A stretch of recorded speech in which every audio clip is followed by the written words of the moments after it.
unless you think you can blame your way to kingdom come. So that's why I think she's a clear choice. And I could go through everything else. You look at the health care loss. That's already been discussed by the people by both Susan and Tony. But they're coming after the Affordable Care Act. And remember, they tried to do this before. And who stopped them? John McCain, the only person who would stop them. John McCain stopped them. They were going to do this before because the big insurance companies didn't like that protection for people with pre-existing conditions. But how many people are there in Arizona alone who couldn't afford health insurance if we didn't have some limit on what people could be penalized for with pre-existing conditions? So if you care about that, you need to tell your neighbors this. They better vote for Kamala Harris. And she wants to protect the $35 a week limit on insulin. She wants to protect the $2,000 a year limit on out-of-pocket medical costs. And she wants to extend it to people who aren't old enough to be on Medicare, but have limited means and need that help. And look, every other big country in the world does this. We're the only ones that say, no, the drug companies are more important than the people. Clear choice. A choice that will affect your life. But instead of thinking about who to blame, you got to think about who's going to take responsibility and do something about it. And remember, they tried to do this before, and the American people beat them in the congressional races in 2018, and they think you have all forgotten about it, and they can run this scam one more time. So, look, this applies to every other major issue.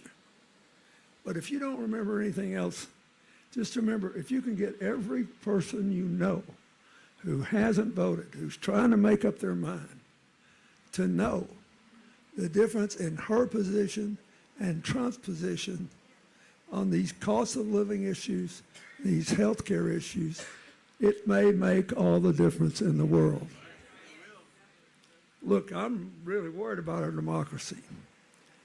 But right now, people are so preoccupied with their own difficulties, and they think, oh, I saw Trump before, and yeah, he tried to do all these bad things, but he didn't do it, so he couldn't do it next time. Just remember, he had a great little talk with a very far-right religious group, and the conversation got out, and here's what he said. He said, oh, I need you so much. We can make America great again if you just vote one more time. But if you vote one more time this time, by the time the next election rolls around, I'll have it rigged and you will never have to vote again. This crowd ought to know that he's dead serious. So we got this close race, and over here is Kamala Harris with what she calls a new way forward. Practical solutions to the cost of living problems. Practical solutions to energy and healthcare problems. A clear, proven way of dealing with a lot of our foreign policy crises. And over here is Mr. Brandon Blaine.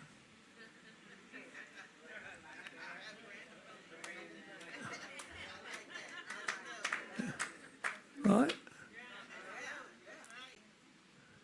Somebody asked me what this was about. I said, well, think about it this way. We got very interesting football seasons going on and the World Series. And why do we love all this? Because we like to be with our tribe. But the games only work because we all live under the same set of rules. You know, we're not perfect. Every now and then referees will miss a call, but nobody's doing it on purpose. And their idea of a good game is one where they set the rules and they always win. It's anti-democratic. It also leads to dumb decisions. Diverse groups make better decisions than homogeneous ones and lone geniuses. Kamala Harris is someone I know. Hillary's known her for 30 years, and we both think there is a great possibility that she'll be a terrific president. And I think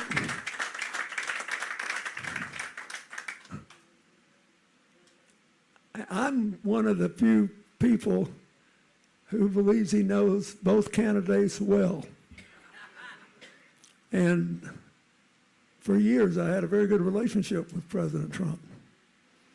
He's really good at some things. He was a very good golfer when we played golf together. Genuinely good. And he had a great eye for golf course properties. None of those properties ever went bankrupt as far as I know, unlike a lot of others.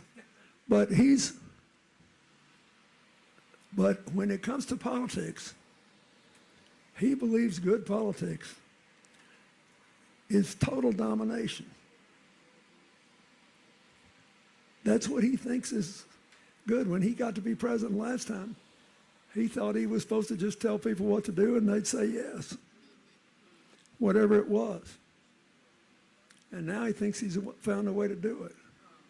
Poor old J.D. Vance, I saw him the other day. I felt so bad for him. He had managed to keep enough dignity to get all the way through the convention and to the campaign without having to say outright that he thought Trump won the election in 2020. He knew he didn't, but they made him say it last week. So after all this dodging and weaving, he finally had to bend the knee. And Trump really gets off on that, but it's not a good idea.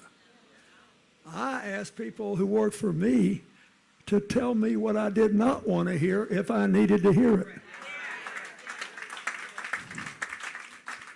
Because nobody's right all the time.